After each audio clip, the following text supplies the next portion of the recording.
Hello les potos, c'est Coach Pao. Dans cette vidéo, on va parler du chapitre 297 de Blue Lock. Alors, dans la review précédente, tu as vu quoi? Que Isagi était en kiff total avec une pose et un style graphique ultra cringe de la part de Nomura. Bref, probable Ajagan, œuvre horrifique de Kaneshiro. Pour moi, j'en conclus que Isagi a procédé à sa mue comme la chenille devenant un papillon et avec sa place de numéro 1 bis, il est arrivé à son objectif perso et on devrait donc avoir une nouvelle version de Isagi pour le mondial. Enfin, je l'espère, peut-être un Dark Isagi en mode roi démon serait un excellent angle pour l'intrigue. Mais ce chapitre 296 a donné la part belle au dernier match de la NL, la finale des losers, Mannheim contre Barça, où Bashira et Otoya ont été à leur prime. D'abord mené 1-0 par les Anglais, but de Chigiri, Bashira a encore montré que son style fait de dribble acrobatique et imprévisible était toujours aussi dévastateur et son tir le bichot, c'est du miel pour les yeux. J'ai beaucoup aimé le flow de Otoya qui est pour une fois dans son prime où le ninja a réussi une prouesse de marquer face à la défense du coach anglais Prince. Oui, Lavigno et Prince ont fait leur rentrée, exaltés par la passion de ce match. Donc on en est là, remontada du Barça mené 1-0, il mène dorénavant 2-1. Nagi est dans ses pensées, cherchant toujours un moyen de s'enflammer. Si tu suis le spin-off, tu sais que la clé pour l'éveil de l'ego de Nagi c'est Isagi, voir review spin-off chapitre 31.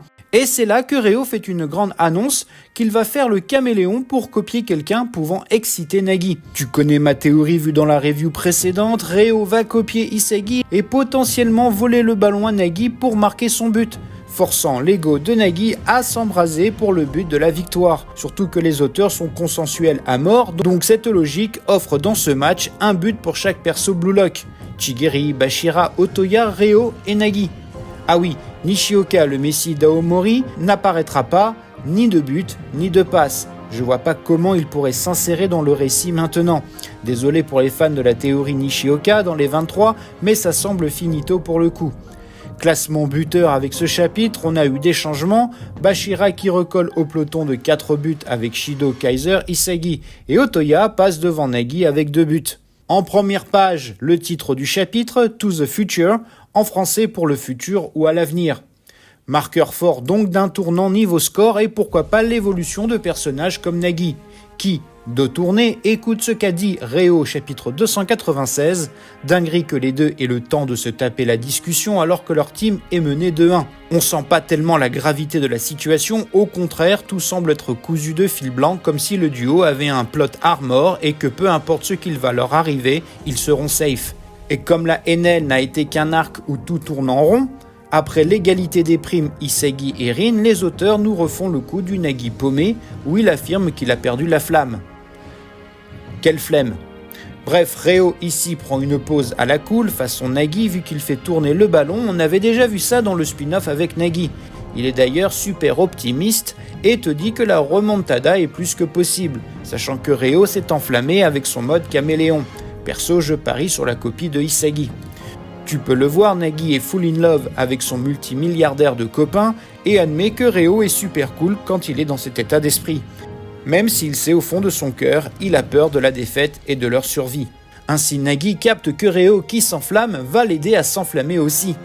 Page suivante, on retrouve Isagi qui analyse sa nouvelle découverte, sa mue, son expérience extatique, qui se formule comme ceci, l'envie de dévorer un rival et l'envie de marquer un but avec son originalité. Et cet état de fait, la logique pour y arriver est amenée via l'expérience extatique. On a eu donc l'explication du flow, de la métavision, du Predator Eye, des égos, des prodiges et des génies. Voici maintenant l'expérience extatique qui devrait être mise en pratique dans l'avenir. D'ailleurs, est-ce que c'est cela que Nagi va découvrir? L'expérience extatique comme Isagi? Donne ton avis dans les coms.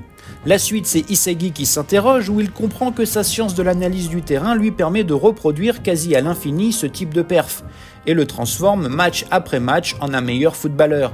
Mais le hic dans tout ça, c'est que Isagi ne peut pas reproduire le feu en lui, c'est-à-dire il n'a pas encore maîtrisé cet état mental, l'expérience extatique. Et comme tout n'est que égalité, reflet de miroir, etc., et si le mode berserker de Rin, quand il est le monstre destructeur, et pas finalement son expérience extatique. Et donc, Isagi le dit, il lui manque le moyen de déclencher cet état quand il le souhaite. C'est probablement là-dessus que les auteurs vont développer Isagi, sa quête pour la maîtrise de l'expérience extatique. Qu'en penses-tu ? Ça reste théorique, bien évidemment. Et là, bim, les auteurs te font des cuts de transition, c'est une dinguerie, car on voit Ego introduire une nouvelle prime et il s'agit de Shido Ryusei, qui finit 3e avec une prime de pari autour de 160 millions de yens. 10 de plus que Barreau, qui s'est fait fumer encore une fois.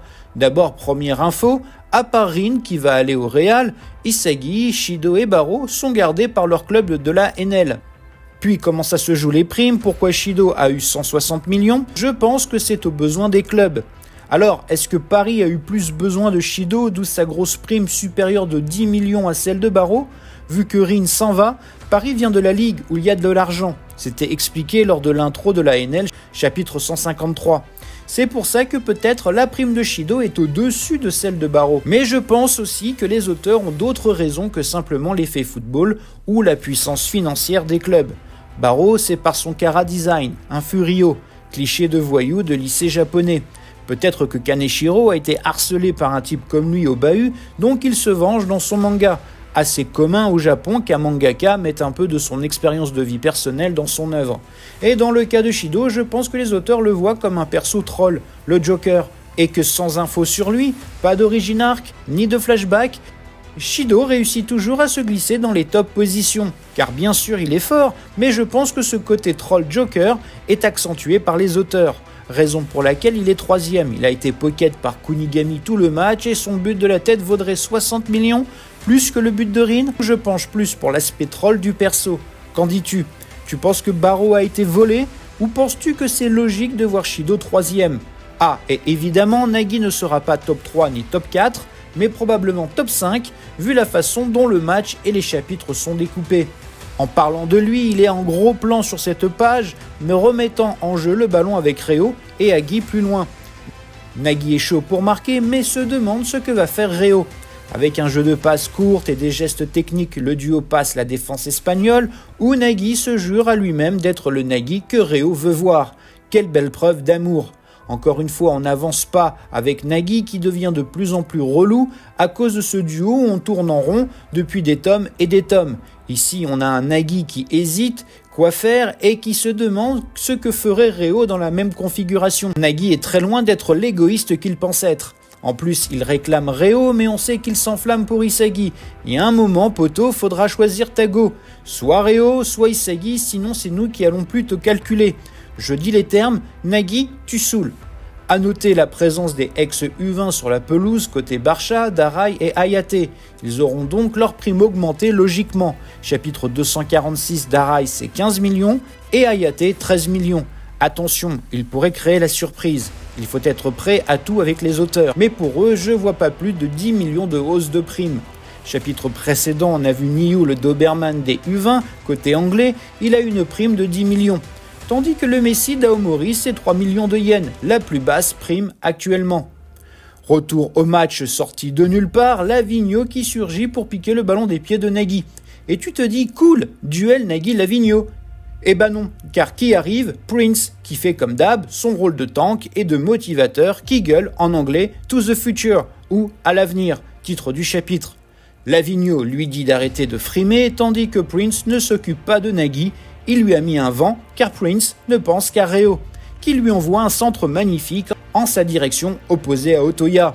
Et dans un élan de pure passion pour son jeune joueur, Chris lui crie qu'il veut le voir marquer pour voir son futur. Reo commence son mode caméléon et copie Otoya pour se dégager, surpris qu'il prenne son move. Et regarde sur cette double page, je crois que Reo, après avoir copié Otoya, il copie Isagi. Il suffit de voir cette case pour voir que Reo ressemble ici à Isagi, d'autant que son shoot m'évoque littéralement le two-gun volé de Isagi. Mais ça peut également être le move et le but de Otoya, vu que Nagi parle qu'il l'a copié instantanément.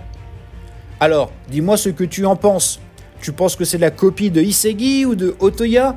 En tout cas, Nagi balance que Reo semble avoir amélioré son mode caméléon. Le but est inscrit de 2, comme prévu, et comme annoncé dans ma review précédente, Reo a marqué un but, avec l'idée de provoquer l'enflammade de l'ego de Nagi. Prince est ravi, mais les 3 minutes de jeu pour les coachs sont déjà finies à en croire la planche. Plutôt déçu que les auteurs les jartent aussi vite, mais c'est pour finir le match au prochain chapitre. avec le but de Nagi je pense. But de Nagi au 298, suite des primes au 299, et pour le 300e, symbolique des 300 du début de Blue Lock, on débutera l'arc mondial, enfin selon moi. Du coup, Reo rentre officiellement dans le classement des buteurs avec son but, probablement son unique but du tournoi. On a donc l'analyse du but avec Reo et Nagi, où Reo s'excuse même de son but envers Nagi. On est très loin de l'attitude d'un égoïste là. On avait eu l'égoïste passeur avec Iori, avec Reo, c'est l'égoïste suceur. Ils sont trop amoureux ces deux-là. Nagi lui dit qu'il n'y a pas de souci, c'était ce qu'il fallait faire pour qu'il s'enflamme. À se demander pourquoi ils n'ont jamais fait ça avant ou qu'ils n'ont jamais réalisé ça par le passé.